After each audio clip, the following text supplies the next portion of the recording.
The following is presented as an entertainment program emphasizing folklore. It is not intended as legal or medical advice in any way and should not be used to replace the advice of legal or medical professionals. New World Witchery is a Patreon-supported podcast. Our producing supporter this month is Achija Branvin Sionach, and we'll be sending you our cursed bookmobile full of haunted tomes to select a favorite as a token of our gratitude soon. If you'd like to become a patron and help support the show while also getting some great perks, please visit www.patreon.com/newworldwitchery, where you can pledge $1 a month or whatever you can to help us pay for the wizard mechanic who's working on repairing the cursed bookmobile, which has recently been delayed due to a gremlin infestation. And thanks to all of our listeners.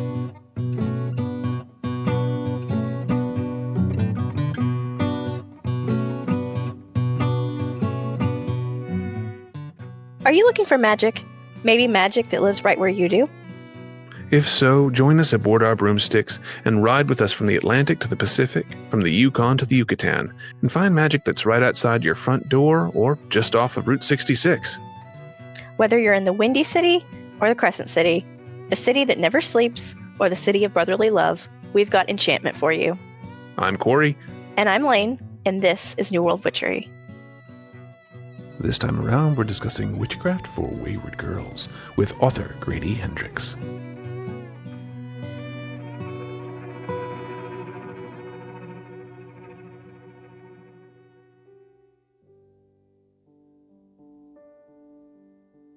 What was that first moment you knew you needed witchcraft in your life?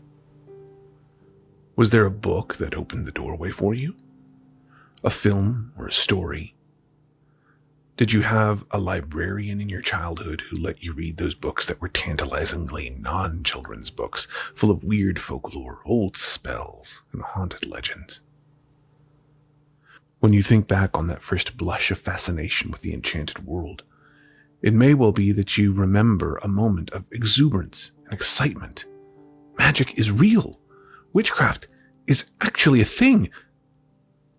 Or it may be that you remember it as something that you came to in a time of crisis, something a little scary and forbidden, but which offered you something new and freeing in a life or an environment that otherwise felt restrictive and suffocating. Maybe it was a little bit of both. Maybe the excitement and the trepidation were two sides of a coin for you.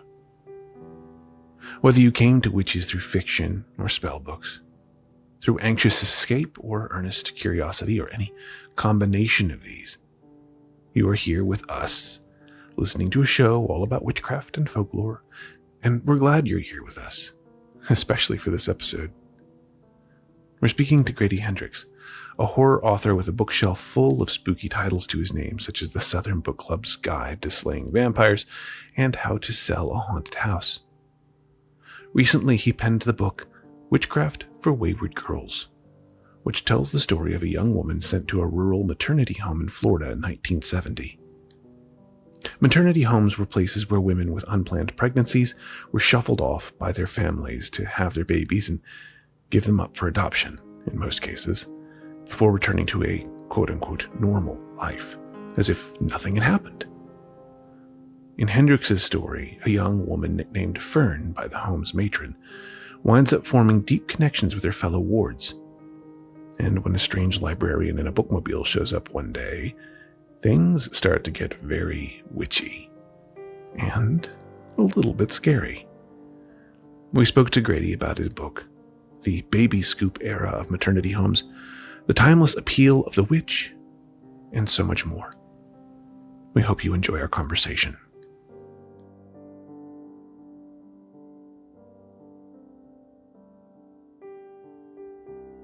Grady Hendrix is the author of numerous books, including the Southern Book Club's Guide to Slaying Vampires, Horror Store, and the Final Girls Support Group. He's also written Paperbacks from Hell, a guide to the pulpy, wonderful horror novels of the 1970s and 80s, and recently he's published Witchcraft for Wayward Girls, a novel that follows young women at a maternity home in 1970s Florida as they seek a way out from under the oppressive thumb of society through the joys and terrors of witchcraft. Grady Hendrix, thank you for being here, and welcome to New World Witchery. Oh, yeah, no, thanks for having me, man.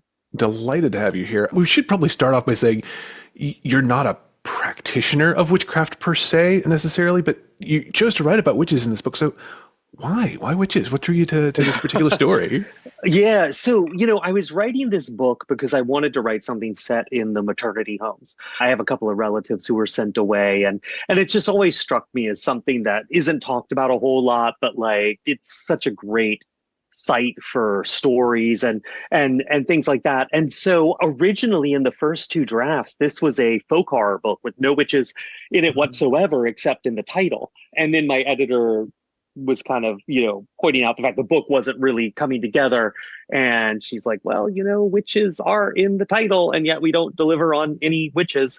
And I had to concede her point. And at that point, I started bringing witches into it, which was complicated for a lot of reasons. Witches are complicated, but also the book was already, I was a few drafts in. So there was a pub date. There was work being done. So it was very much, I was trying to get up to speed on witches on the fly. Mm. And so as you're kind of absorbing all this information about witches, you kind of combine it, like you said, this is kind of about that, I guess it was called like the baby scoop, right? Where, the maternity homes and people would send these girls away for, to sort of deliver in private and then give up their babies for adoption, oftentimes not entirely willing. That you have this kind of personal connection, which I love your acknowledgments at the end where we talk through that. But, you're whether your editor kind of pushed it or you kind of found it there was this interesting overlap where, women in these oppressive situations start turning to this idea of witchcraft, something dangerous to empower them. Did you find that, like, once you started giving the characters the opportunity to use witchcraft, they just got really good at it in your writing?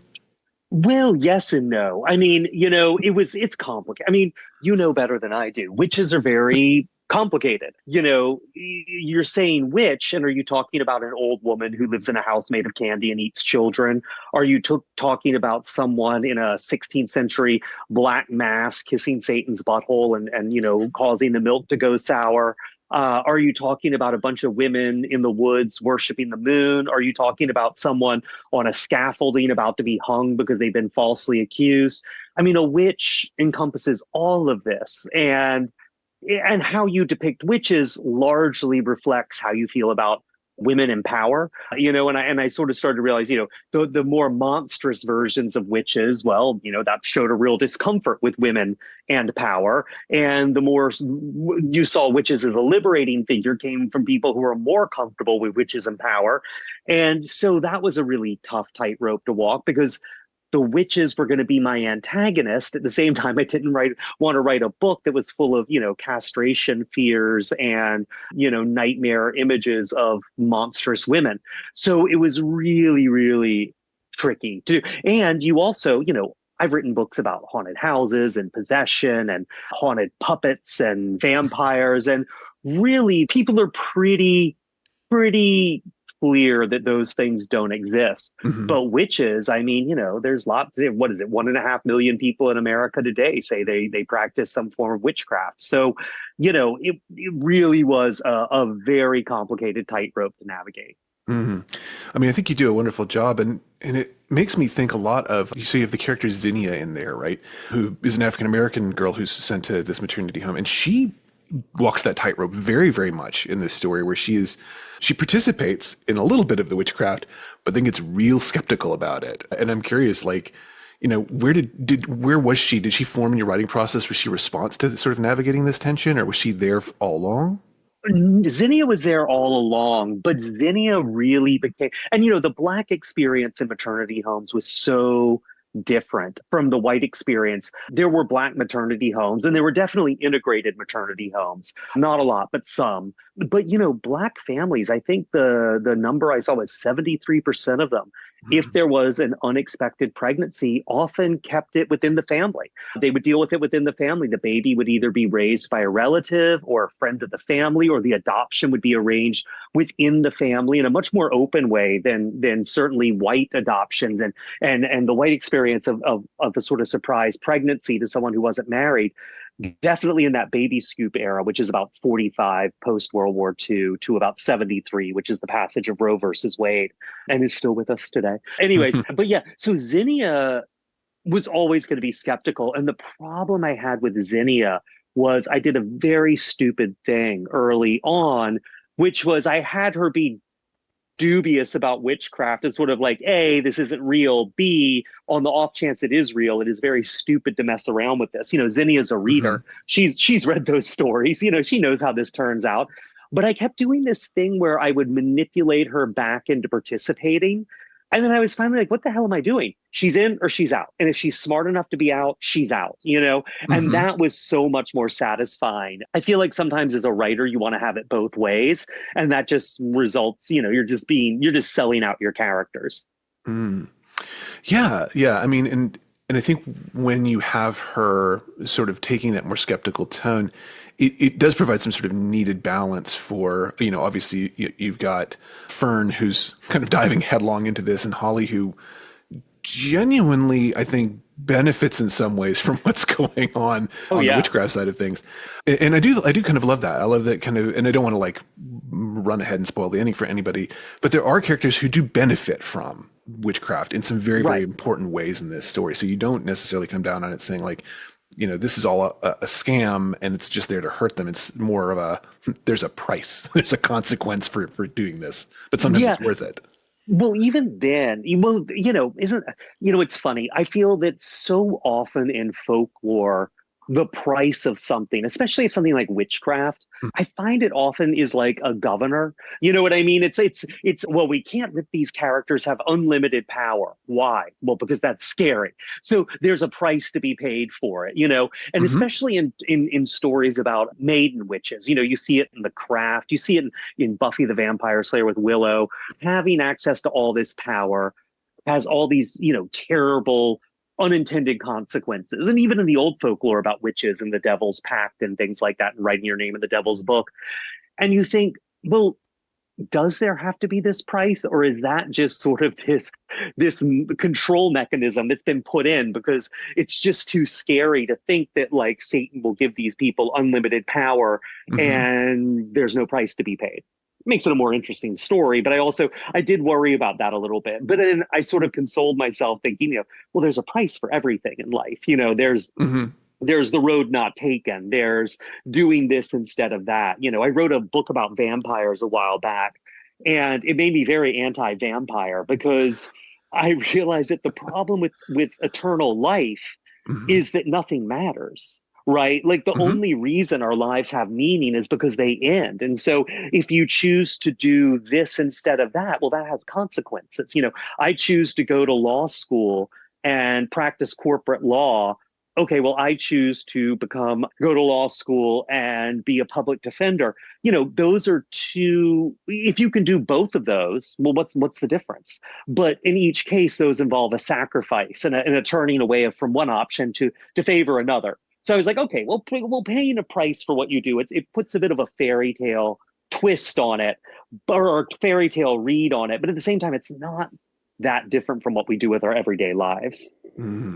Yeah, no, and your point about the vampires is so good. I teach a course on monsters and literature, and one of the questions I'll pose to the students is, what price do you pay for eternal life? And I'm always surprised how very, very few of them will ever even want to go for the eternal life, because they're like, no, it would be so boring after a certain period of time. Well, exactly. I mean, nothing would have any meaning. So it's like, oh, God, that'd be tedious.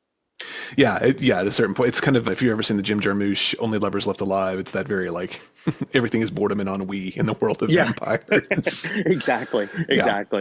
So you've got this Baby Scoop era novel, which is also interesting, kind of coinciding with an early occult renaissance that's happening in particularly, Europe and the United States. You've got a lot of interest in the occult. You have Jill Gardner kind of bringing Wicca into the public mind and things like that. And so there's a strong kind of, I think, connection between the idea that like witchcraft and feminism, they sort of go hand in hand. But obviously you kind of explode that a little bit here by showing that they're not always good.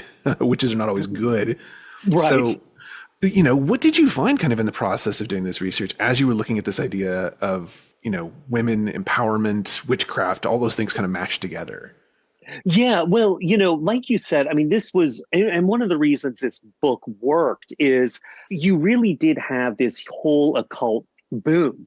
in the 50s and definitely in the 60s and into the 70s. I mean, I picked up a lot of old paperbacks that were like, everyday charms and, you're so the typical Linda Goodman sun signs kind of stuff, but also, everyday charms, a lot of old issues of Mademoiselle and Cosmopolitan that had articles about witchcraft and what you can do to hold on to your man or to when you move into your house to clean it of negative vibes. So it was really something that was very common. And so that made it very easy to have characters who were familiar, you know what I mean, with that, with witchcraft and what it meant and the occult and everything. And it's interesting. I mean, it would only be 10 years later, roughly, that you'd have the satanic panic and a whole backlash to all of this, a really extreme backlash. And so that was really interesting. But the thing that really jumped out, the thing that ultimately really shaped my witches was I really wanted to get 1970 right. And the issue with 1970 is we can look back now with the benefit of hindsight and think a lot of it was very cute. But at the time, there was a real feeling that the country was falling apart in ways that would not be repaired, and that there was a legitimate actual war between young people and old people. You had young people looking at old people celebrating, cops busting heads at the '68 Democratic Convention and celebrating kids getting shot at Kent State and shipping them and their friends off to Vietnam. And you had old people looking at young people, forming militant activist groups and putting bombs in ROTC centers and, things like that. So it was this real idea that this was falling apart. And so a lot of my language about that the witches used came from the Anarchist Cookbook. It came from manifestos from Students Against the War, the Weather Underground, Black Panthers, the Women's International Terrorist Conspiracy from Hell. Those groups that believed we are waging asymmetrical warfare against an enemy that wants to destroy us. And the stakes are life and death, and they are existential. And we must debate things like, can we use the tools of our oppressor? How much violence is allowed? How do we regulate ourselves? And so that was when my witches really snapped into place, is using that language of 70s political activism. Yeah, and you really that really crystallizes. I mean, it crystallizes in several characters, but Rose is this character that really becomes kind of the mouthpiece for so much of this. She has a passage where they're arguing over, where they should go with this witchcraft. And Rose says something like, the president says bombs are good, and the people say burning draft cards is bad, and they say that drugs are bad and hippies are bad, but maybe everything bad is good, right?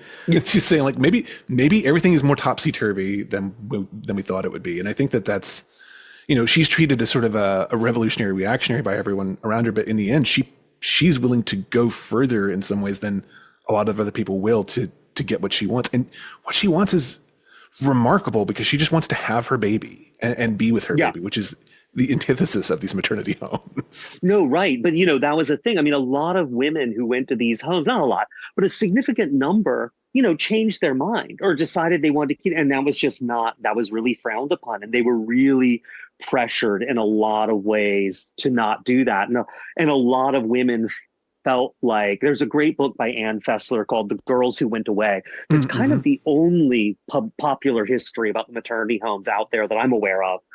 But it's an oral history. So it's a lot of these women who were sent away speaking for themselves and telling their stories. And a lot of them are confronted with that, where they have this feeling that I gave up. I failed my baby. I could have fought harder. I could have done more. And ultimately, everyone around me was pushing me so hard to give my child up that I did. And a lot of these women are left with lifelong doubts and wounds over the decisions they made. And the fact is, they weren't really allowed to make a decision. That was, them making a decision was largely a fig leaf. This decision had been made by the forces around them, their parents, and the maternity home, etc. But what you're saying about Rose is interesting, because that thing Rose says, that goes back to the heart of witchcraft. Fair is foul and foul is fair. That witches were classically seen as this inversion, right? Real mothers raised babies, which is ate babies. You know, mothers went to humans went to church, witches went to a black mass, real women worshiped God, witches worshiped Satan. But then you start getting into, say, like 19th century and satanic feminism and things, where this idea of the enemy of my enemy is my friend, you know? Like, you say Satan's so bad, well, maybe Satan's not bad after all. I mean, you see something like Willowes from 1926 by Sylvia Townsend Warner, which has that great speech. I mean, if people don't know it, I think there's a new edition coming back into print soon, but it's from 1926 and it's by Sylvia Townsend Warner. And there's a great speech, and it's basically about a childless middle-aged woman who is tired of being invisible, and she moves to a small village away from her family and becomes a witch and worships Satan, and it works out quite well for her. And she has this wonderful speech at one point where she says, she talks about how women are just invisible everywhere and they're just pushed down, and what is left for them but witchcraft. And she says, you know, and think, Satan, what a compliment you pay her, pursuing her soul. They say, dear Lolly, what shall we give her for her birthday this year? I know, perhaps a hot water bottle. But you say, come here, my bird. I will give you the dangerous black night to stretch your wings, and poisonous berries to feed on, and a nest made of bones and thorn. And I think women really looked at what was laid out for them. And this push for satanic feminism was like, well, if this is what we get here, I'm going over to the night world. I'm going over to where I have value. I'm going over to where things are cool and I have interesting choices. I mean, you have that great Mary MacLane book, I Await the Devil's Coming, from 1902 or 03. Just her longing for Satan to come and take her away from the boringness of everyday life in Butte, Montana. Yeah, and this sense of, you know, finding a space that is not controlled by men or by, you know, paternalistic society as well. Yeah, I think, and yeah, Rose, I think, is an encapsulation of that. And yeah, I love that you're sort of seeing this dating back into these traditions of, you know, I like satanic feminism. I sort of love that term for it. But even just the idea of the medieval penis tree, you know, right? Oh yeah, sure. I'm sick of men. Let's go hang their penises in trees and give them to the birds. Put them in bird nests. Yeah, and feed them oats and corn. No, but it's also this really interesting idea. This idea of inversion, I think, is really, really interesting because, you know, inversion is horrifying. Everything good becomes terrible. But then if you are sort of oppressed minority, you're like, well, wait a minute. I don't like everything that's given to me. So if things become terrible, that might actually be good for me. So it, you know, this idea of sort of decentering the mainstream is really, I think, a powerful one in witchcraft. Yeah, absolutely. Yeah. And so you've got a lot of these kind of characters. And I also like the point you made earlier about, you know, this sort of occult creep that had sort of happened into, you know, Cosmo and places like that. And even to the point where some of your characters are like, oh, I can't remember which one it is that, you know, wants to know everybody's sign as soon as they come in the door. Right. Yeah. But that was how people were. I mean, it is impossible to read newspapers or magazines from 1970. Every other ad was for astrology. Every article talked about it. Astrology was huge. Yeah. I mean, it really was a kind of guiding light to the point even where, I mean, you get up to the 80s and you have, you know, Nancy Reagan having her own astrologer as well, right? Well, exactly, which is also so strange when you think about it. I mean, here in the heart of the satanic panic 80s, this figure of, you know, just say no, normcore, mainstream values is setting dates for presidential visits with the help of an astrologer. It is wild. Yeah. Yeah, it really is. And I mean, you know, Nancy Reagan would have been somebody who, you know, came of age during some of this time period, you know, and would have been aware of, you know, the baby scoop kind of stuff going on, but also been seeing these articles kind of coming out. So it's maybe not all that unusual for her to have consulted astrologers at that point. Right. But although at the same time, you know, you have her married to Reagan, who famously, as governor of California, really rejected the counterculture. And what was his famous quote when they were talking about, you know, tearing down People's Park and that there was going to be bloodshed? And Reagan saying, oh, well, we might as well get it over with. Right. This cavalier attitude towards shedding the blood of kids because they had long hair and countercultural values.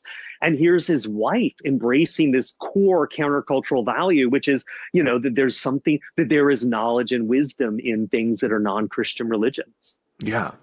And it also speaks to something of the sort of the way that certain pieces of this can go mainstream. So astrology obviously winds up being very mainstream to the point where every newspaper has their astrology column. But then other pieces still wind up sort of in the shadows, and, finding those still feels a little countercultural, well into the satanic panic. But yeah, I mean, one thing that I'm a big believer in is that we're sort of on the verge of another kind of occult renaissance.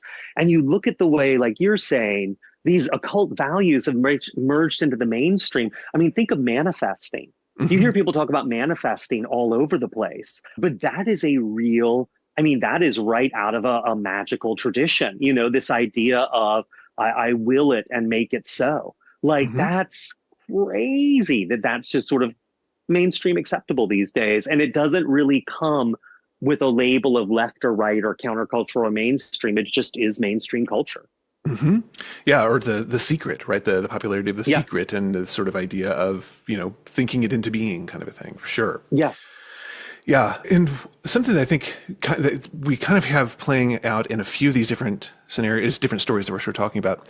And a lot of them, it is women sort of moving away from dominant society. But in some of these cases, and I think in your book as well, it's a lot of kind of girls supporting girls, right? It's a lot of kind of women uplifting each other and kind of being there for each other. And, as that's kind of happening in here, you have the girls that are kind of forming a coven, but really there's a solidarity that's supposed to happen among all these younger women. And yet this entire place is controlled by, a sort of matron, right? Right. Were you kind of trying to explore this sort of power dynamic of women, women trying to keep each other down or lifting each other up? Was that a part of what you were doing here? Well, yes and no. I mean, on the one hand, solidarity is all you've got, right? And there really is this aspect with the maternity homes where a lot of women who went to them, a number of women who went to them do talk about how, as bad as the experience might have been, how relieved they were to be around other girls their age who were also pregnant, who were dealing with the same thing they were, and how much they supported each other. And, there was a tragic lack of knowledge given to these young women, in the homes about what was going to happen when they gave birth, about what was going to happen to their baby afterwards. And these girls shared knowledge. They were there for each other. And a lot of women talk about that even if the situations weren't ideal, that these girls who were in the same boat as them, they didn't know their real names, they didn't know their hometowns, they didn't know anything about them, and they oftentimes never saw them again in their lives, but were their one support. The thing with Miss Wellwood, who sort of runs the home, it's interesting because it's funny, you've got that, I think it's Diane Purkis, who talks about how many of the witchcraft accusations were brought by women during the witch hunt era and things like that. And I kind of feel a little bit like, so what with that? It's kind of like, to me, that's like, do you want to be hung or do you want to be burned? Well, I don't know. I wind up dead either way. I mean, working class people and women in particular weren't making laws. They weren't affecting laws. They didn't have a political voice. So a woman who brings a witchcraft accusation that results in a woman being killed, or a man bringing a witchcraft accusation that results in a woman being killed, who cares? Like, do you know what I mean? It's largely, the gender doesn't really matter, except, well, that's interesting. Like kind of, learning that, I don't know, a building was built by a duck, well, that's interesting, but it still got built. But I do think one of the things that it's how you have an effective system of control is when your prisoners are also your jailers, right? To some extent, that's how you've won. And so definitely, and there was a thing with this book that really frustrated me, which was that a lot of people who were early readers and my editors and other people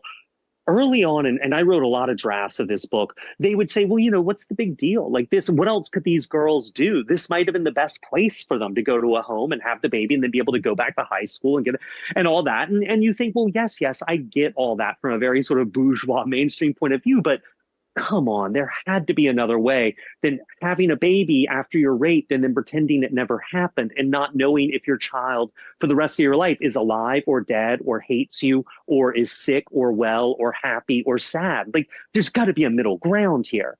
But it did make me realize in all this pushback I got from people or in early drafts, most of the people with the homes, they were all operating with the best of intentions. Like Miss Wellwood, everyone, they really felt like this was the best thing, that this was hard and it was difficult and it was unpleasant, but there were no alternatives. And so that was something I really tried to keep in mind, that everyone's motives were, you know, from their point of view, good motives. Right. And Miss Wellwood doesn't necessarily come off as, at least initially, as somebody who wants to do harm to the girls. She's just kind of following with the system that she's got. Like you said, it's the system she's got, and it is the system that allows her to help the girls, although it was, you know, set up by her dad, you know, as part of this too. Well, I mean, it's a little bit like, you know, I'm not a big fan of things like the Wiccan Read, just because I'm like, why do we need all these rules? At the same time, you know, the idea of using magic to inflict your will on another person, you know, like a love charm or a curse, that's always struck me as really queasy and objectionable, you know. And it's something that was actually in an earlier draft of the book, and I think it kind of makes its way in a watered down form. But there is a moment where Xenia kind of pushes back and says, listen, imposing your will on other people means a very different thing to you as a white girl and me as a black woman. Like, those were, you know, like I'm looking at it for very different eyes here. Yeah, absolutely. And there are moments of, like, you're sort of like, well, good, I'm glad they're getting their revenge because somebody may be getting kind of hurt, but they're not being killed or anything like that. But there are lines where you start to see things getting crossed and it gets a little grim and a little, like you said, a little ick, right? Yeah, exactly. Because who's deciding what justice is in this moment? But right. And I do think it's interesting as well. I mean, as much as Miss Wellwood is anti-magic, one of the very first things she does when a girl arrives at the home is she's this almost a fairy tale-esque sort of witch. She steals their name, right? Yeah, I hadn't thought about that, but I realized where you were going just, and yeah, that's really, I hadn't thought about that, but you're right. You steal her name and you erase her identity. You know, you are no longer so-and-so from here. You are now this person from somewhere else. It's a very powerful act. Yeah, and she names them after all after flowers. They're her garden of girls. I'm like, oh, is she kind of a witch too? Like, this is, well, I mean, she lives in a house in the woods, right? Like, and she's this, you know, the very figure of the crone. Yes. Yeah. Oh, and she doesn't have children or you know, there's so much about her that I'm like, she's so close to being this witchy sort of coven matron figure. But then on the flip side of that, of course, you get Miss Parcay, who's kind of intentionally taking on that role, who also, and I love that you did this. She's also a bookmobile librarian who gives illicit books to the girls. Yeah. Well, you know, I mean, isn't that, you know, you look at, I meet a lot of librarians and they're always saying, you should write a book about librarians. And I'm like, yes, that would be nice if I had an idea. And then with this, I thought, oh my God, of course. I mean, you know, a librarian is the person who gives you information when you need it most. A witch, you know, there is that element. They're giving you information when you need it most. Information is power. Yeah, absolutely. And she does that in this kind of almost cute way until it's not cute anymore, which is delightful. I'm just curious, did you have, Miss Parcay, did you have your librarian who pointed you down the path of terror at some point? Oh, yeah. I mean, it wasn't even terror. It was Mrs. Earhart, who was the librarian. We had this tiny, where I grew up, it's a tiny library. It was one room and it was very teeny tiny. And Ms. Earhart was a librarian. And it's funny, so much of it was shaped by her personality, but that library was just, to me, because of her, I could always go there. You could walk in anytime. You could pick up any book. There wasn't like, oh, that's for adults or anything. And it was just such a place of sort of safety and refuge. And that was largely because of Mrs. Earhart, you know? And I think that just shaped so much of how I felt about books and reading from a young age. Yeah. And it's wonderful when we have those figures kind of in our past, and it's that almost that Matilda, the Roald Dahl's Matilda, where you know, you get access to these worlds that you can't find anywhere else. Which is, yeah.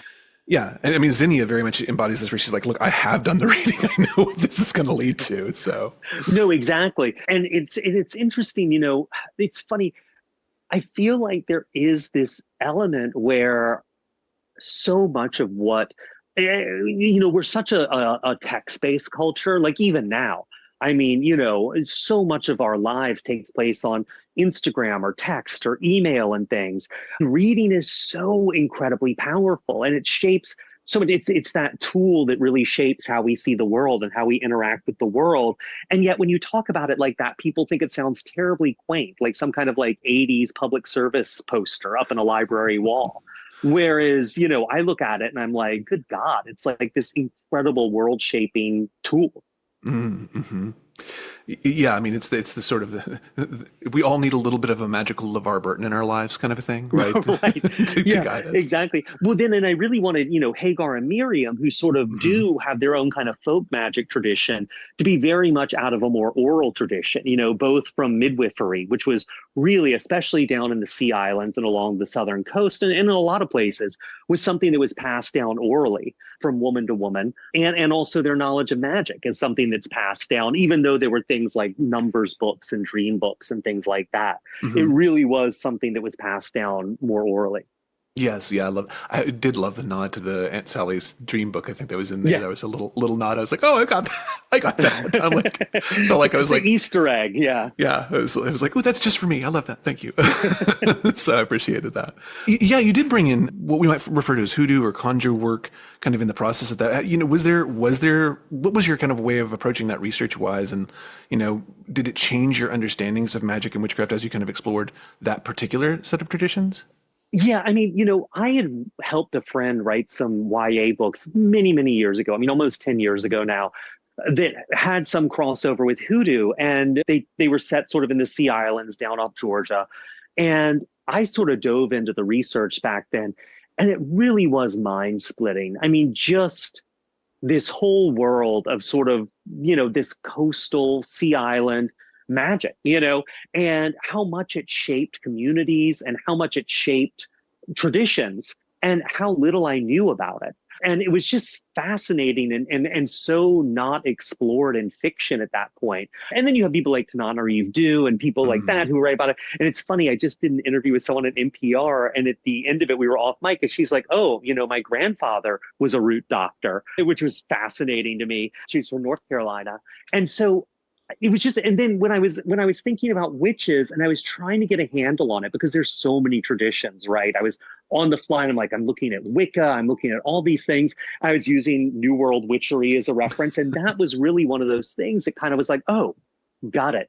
This ties in, that kind of Appalachian folk magic and folk magic, that ties into hoodoo to some extent. And I can sort of pull that in as well as almost like this oppositional force. I mean, ultimately, I didn't want to rely on Wicca a whole lot just because it's a living tradition for so many people. So I was sort of like pasting things together. I was going back to a lot of sort of classical Greek and Roman traditions, with necromancy, and things were a lot more based on sacrifice and blood sacrifices and things, and just making things up. But with Hagar and Miriam, I really wanted them rooted as much as I could in midwifery and in root work, because I just think it just doesn't get explored enough. And it's such an amazing American invention.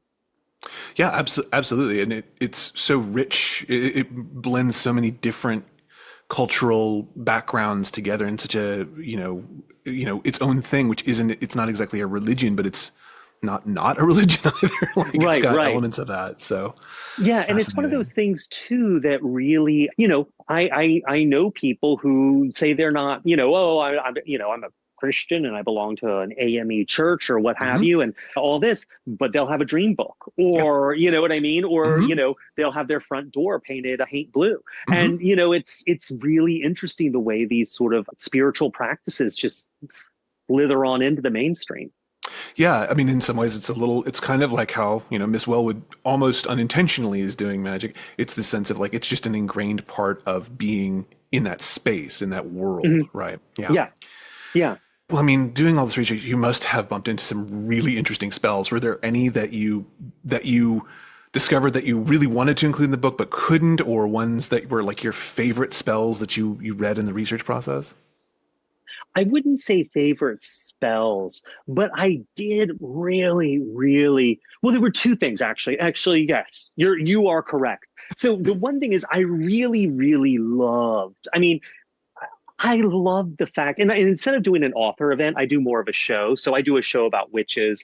I sing in it and all that stuff. But it's sort of about the iconography of maiden, mother, and crone. And I Hmm. talk in it a lot about this idea of, as much as Margaret Murray and Gerald Gardner really fabricated their traditions almost out of Hmm. whole cloth, that those were really powerful counter spells, and really powerful that in a way redeemed witches, right? They took us from thinking of witches in the 15th, 16th, and 17th century, from thinking of them as murderous, child killing Satanists who were hungry for power and easily tempted, to thinking of them as, midwives and herbalists and healers who were falsely accused and eradicated.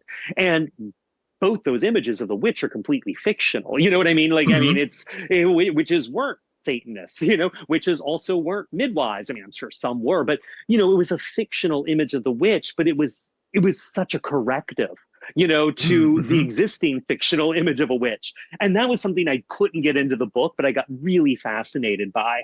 And then looking at sort of everything that happened to Wicca, looking at Susanna Budapest and Dianic Wicca and all that. And so that was really interesting. But so the thing that kills me is very, very early on when I was writing this book. I don't know if you know what Letterboxd is. Yeah. The movie Yeah, site. Yeah. yeah, Hmm. yeah, hipster IMDb. So I came across a review on Letterboxd that was about a witch movie, and it was one of the most powerful things I've ever read. It's like 1,800 words long. Usually Letterboxd reviews are like 3 sentences. Hmm. This thing went on, and it was really huge for me. And I actually copied and pasted it and just kept it in a document on my desktop. And just throughout writing this book, I would go back to it and go back to it and go back to it.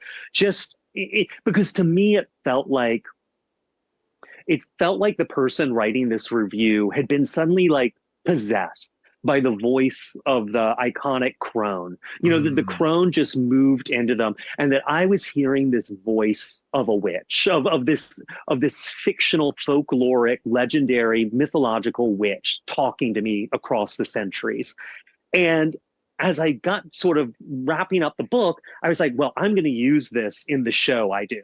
And I was like, oh crap, I didn't copy in the URL, and I didn't copy the movie. It was Oh it was no. I just had this huge block of text I've been reading for almost 2 years. And so I finally managed to crack it down. It was a review for, I think it's a 1967 Russian movie, V. It might be Hmm. 1965. But it was by a user named Nartsan. And I think that's how you pronounce her name. And I finally tracked down, and I actually, made an arrangement with Narthan to use it. And then when I did the show, there was no place to use it. So I never did. So I Oh no. felt really bad. But I mean, can I just share a little of it with you? Because it's Yes. so amazing. Absolutely. It's still up. So this is just a review for a movie. But let's see. I like watching witch movies mostly for vibes and solidarity. I don't find witches especially scary unless we're up to some evil queen or Helena Marcos girl boss shit. We spend our time foraging, researching, meditating, communing, tripping out, chanting, riding the night, stuff that rules. In order for there to be witch horror, someone has to fuck with a witch. Now, this witch can be living or dead. It does not matter. Life and death, materiality and immateriality are less salient for witches than they are for people who care about such things. They're an alternation in form and degree, not in kind. We are with the mother. We are one that is. This body dies, but we remain. We remain in her heart and her mind. And even as we are not, once as we pass, we shall come again.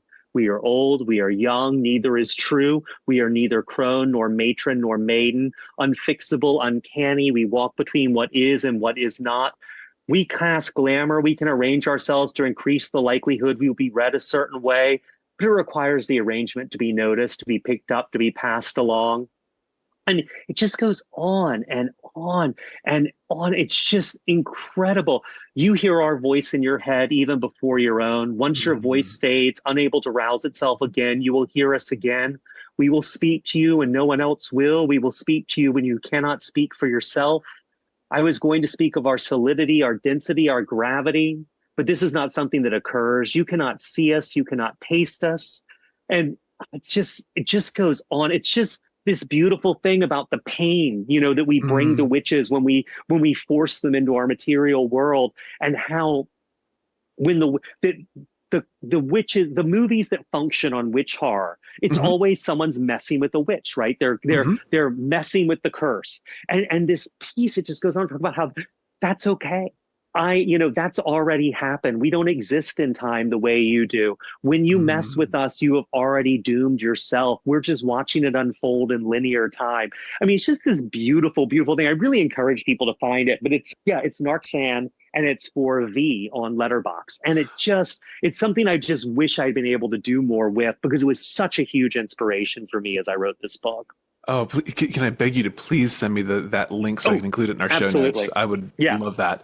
I know people will want to go check that out. It really almost makes me think of if Rose had grown up a young woman, closer to today and had a Letterboxd account, that feels like something she would have leaned into. And I love that. You can really hear that in there. Absolutely. Yeah, and it's funny, it's interesting. I know people talk about like, people are reading less and all these things, but I'm finding written stuff that's so beautiful in such unexpected places.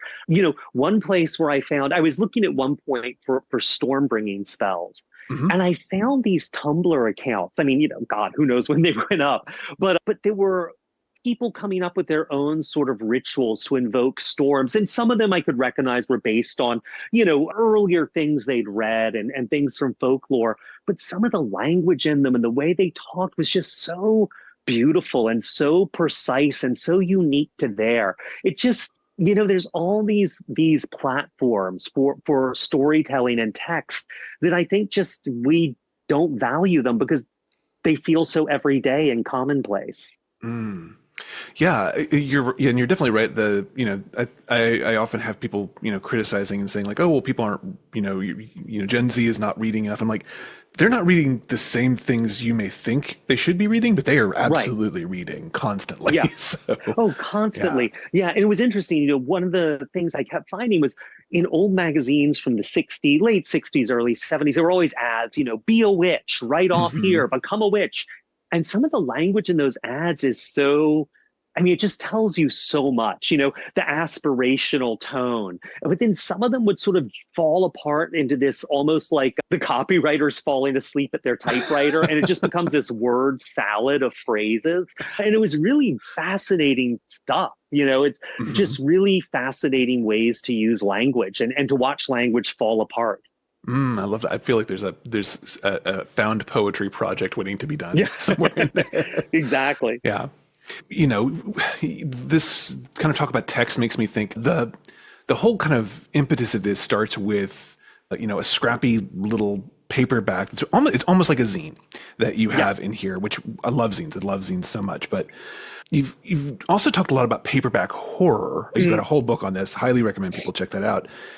And we do have a world where I think a lot of witchcraft has become this kind of more, let's have an Instagram ready form of witchcraft, something that looks good, looks aesthetic.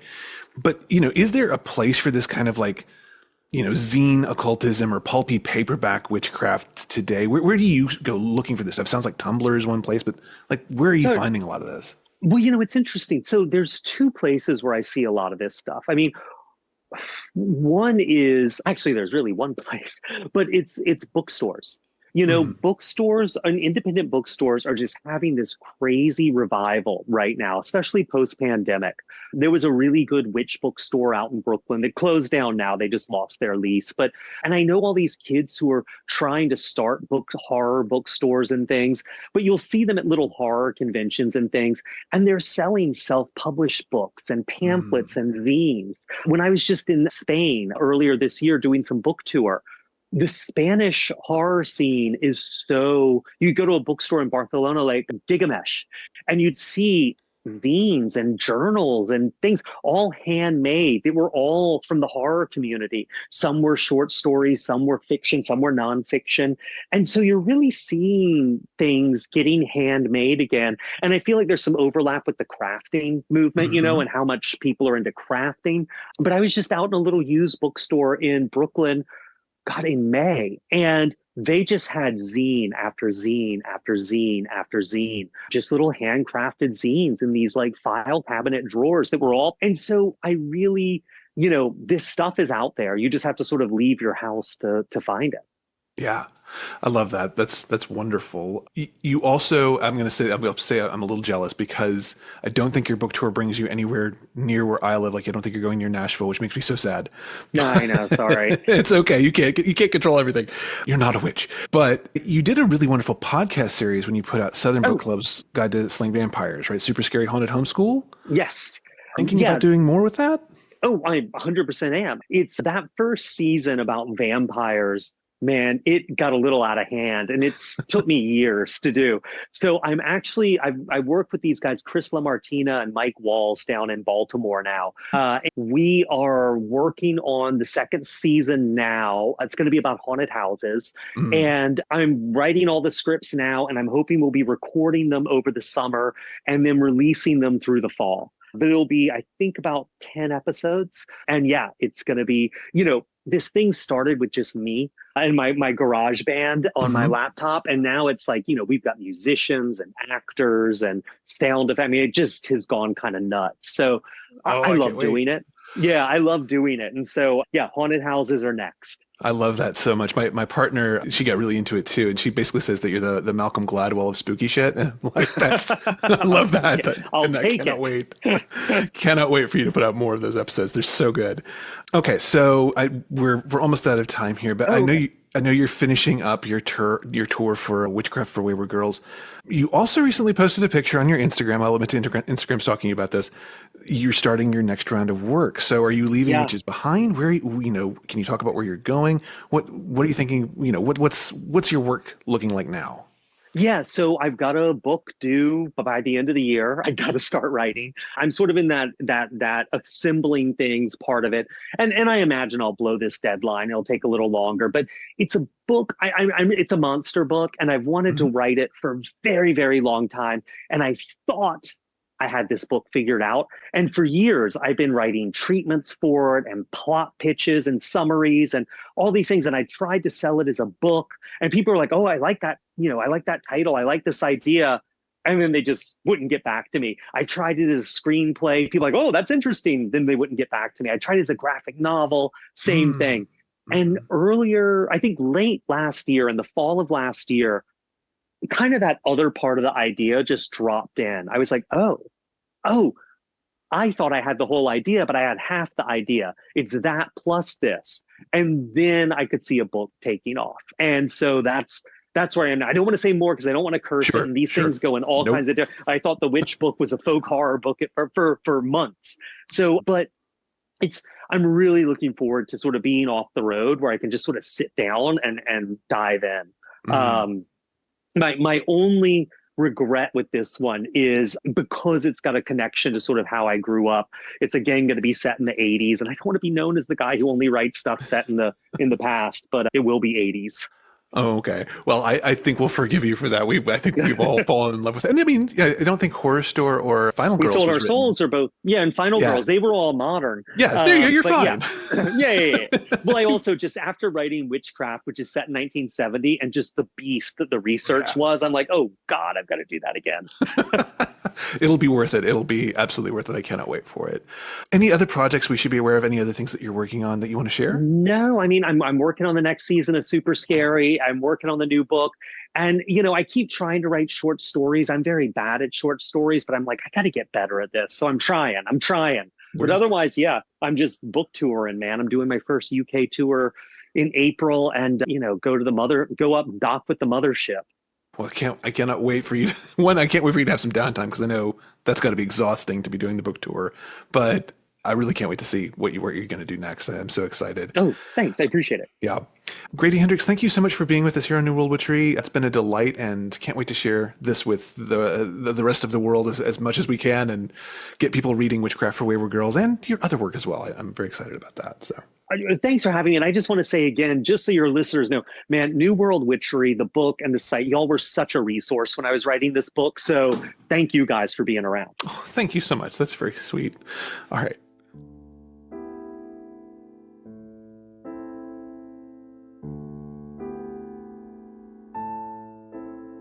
Reality and fiction can get very jumbled when it comes to witches. We have so many different visions of what witches are and can be, and sometimes when we tell stories, the fantasy can be more alluring than the reality of sitting with a burning candle in the dark. Sometimes, though, the magic happens not on the page or at an altar, but between ourselves and those we've let into our most vulnerable moments. Fern's story in Witchcraft for Wayward Girls puts her in touch with several kinds of magic, some very much rooted in folklore and tradition, and some belonging to the horrific fairy tale witches of old. And perhaps most importantly, the story shows that Fern's deepest magic is formed in the bonds she shares with the other girls at the maternity home. The world is a strange and wonderful place sometimes, even when it is dark and scary. Maternity homes may mostly be a thing of the past now, but their legacy lives on, and many people are still trying to unpack the hidden histories of lost mothers and children. New vulnerabilities face many of us today, especially people living at the margins of normal, as Fern and her small coven do in the novel. Perhaps that means that magic, the powerful, uplifting, and liberating force, and the hauntingly dark and occasionally frightening version of it, is something we still need today. We hope that you'll read Fern's story and find some magic of your own in those pages. Our immense thanks to Grady Hendrix for joining us on New World Witchery.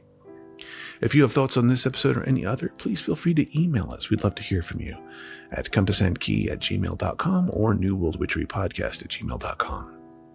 You can also find all of our episodes as well as hundreds of articles on folk magic in North America at our website, www.newworldwitchery.com. You can keep up with our social media, find out about upcoming classes and events that we're going to be participating in, of which there are quite a few. We'll be at the Salem Witch Fest in Massachusetts at the end of August. We'll be at Mystic South in July. So quite a few little things going on there. If you're interested in finding out more about that, please visit newworldwitchery.com/find-us. And if you can afford to throw $1 a month or whatever you can into our witch's hat, we would certainly welcome that. Please feel free to drop by patreon.com/newworldwitchery, and you can get some really fun perks, access to our Discord server. We'll have our annual zine coming out fairly soon, so all kinds of fun stuff that goes out to our supporters, and we really would love to have you there with us. If financial support is something you can't do right now, and we get that, it's rough times for a lot of folks, anything you can do to spread the word about our show is hugely helpful. Feel free to share us around by word of mouth. Feel free to, let folks know about us by sharing us on social media, whatever works for you. So that will about do it for us this time. We'd like to again thank Grady Hendrix for being on the show, and thank you for listening. And until next time, thanks for listening, and be well.